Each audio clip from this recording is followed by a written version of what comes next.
Okay, तो इस video में मोस्टली आप लोगों के क्वेश्चंस के आंसर मिल जाएंगे और शॉर्ट में मिल जाएंगे। How to select stocks for intraday. आपको स्टॉक सेलेक्ट करने की जरूरत नहीं है जो कि पुरानी स्ट्रैटेजी हो चुकी है, ये वो आप सिंपल सा सेटअप है। जो चीजें मैं इंडेक्स में यूज करता हूँ वही चीज आप यहाँ पे अप्लाई कर सकते हो स्टॉक्स में। लाइक अभी सबसे रिसेंट 7 तारीख का यहाँ पे चार्ट है, आप देखो तो आपके सामने अडानी पोर्ट का चार्ट खुला हुआ, इसमें कुछ इस तरीके से एक हेड एंड शोल्डर बन रहा है। इसका जिसे ब्रेकआउट मिला आप एंट्री लो, यहाँ का स्टॉप लॉस, आपका यहाँ तक का टारगेट। ये ढूंढने के लिए आपको स्टॉक सेलेक्ट करने की जरूरत नहीं है। आप एक ही काम कर सकते हो कि यहाँ निफ्टी 50 के मोस्ट लिक्विड स्टॉक्स आप 20-30 उठा लो, उसको अपनी वॉच लिस्ट में ऐड कर लो एंड उसके बाद उसी में आप सेटअप ढूंढते रहो। दिन में आपको 3-4 स्टॉक्स में अच्छे खासे सेटअप मिल जाएंगे जिसमें हाई मोमेंटम के साथ आपका टारगेट भी मिल जाएगा। तो आपको ज्यादा टेंशन लेने की जरूरत नहीं कि रोज आप अलग अलग स्टॉक्स ढूंढो। ठीक है, तो जो दूसरा क्वेश्चन आया है, भाई मेरा लॉस ज्यादा हो जाता है कभी कभी और प्रॉफिट के टाइम होल्ड नहीं कर पाता हूं, तो इस पे कैसे काम करूं। इसमें दो प्रॉब्लम्स आती है। पहला तो पीएनएल देखते रहते हो अपना।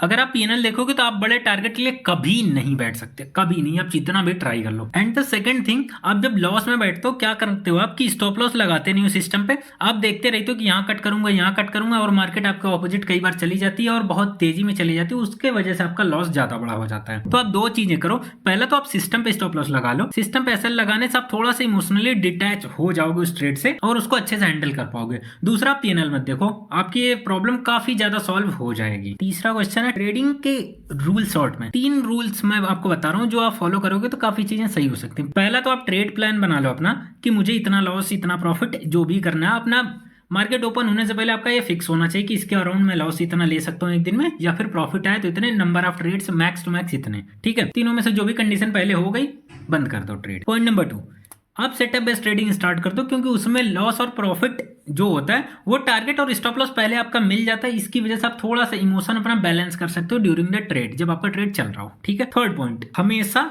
ट्रेड करने के बाद उसे नोट डाउन तुरंत मत करो। जब भी लॉस हो प्रॉफिट हो, आराम से रात में आप बैठो, पूरे दिन में जो भी हुआ उसे एक बार रात में जर्नल पे लिख दो कि क्या क्या आपने किया है। उससे ये होगा कि आपने जो गलती करी होगी उस टाइम पे आपको प्रॉपर दिखाई देगी। उस ट्रेड में भले आपका प्रॉफिट लॉस हुआ हो कुछ भी, लेकिन अगर मिस्टेक होगी तो दिखाई दे देगी। जिस दिन पैसा लगाता हूं उस दिन लॉस, और जिस दिन नहीं लगाता उस दिन एनालिसिस सही हो जाता है। देखिए, इसके पीछे ये नहीं कि आप पैसा लगाते हो नहीं लगाते हो। जिस दिन आप पैसा नहीं लगाते हो उस दिन होता ही है कि आप इमोशन के बेसिस पे नहीं देखते हो चीजें, आप मार्केट में लॉजिकल चीजें देख। बट जिस दिन रियल मनी इन्वॉल्व होता है उस दिन आपके इमोशन से इन्वॉल्व होते, तब आपको होता है कि प्रॉफिट दिखे, और प्रॉफिट देखने के चक्कर में लॉसेस हो जाते, तब आप एनालिसिस पे ज्यादा जाते भी नहीं। तो क्वांटिटी कम करके आप स्टॉक्स में पहले ट्राई करो, जो भी आप एनालिसिस करो स्टॉक्स में ट्राई करो। बार बार जब किसी सेटअप पे पर्टिकुलर आप ट्रेड करते रहोगे तो उस पर कॉन्फिडेंस बिल्ड हो जाएगा, और जब किसी भी सेटअप पे कॉन्फिडेंस बिल्ड हो जाता है तो चीजें अपने आप सही होने लगती हैं। What is your best psychology tip while taking a trade.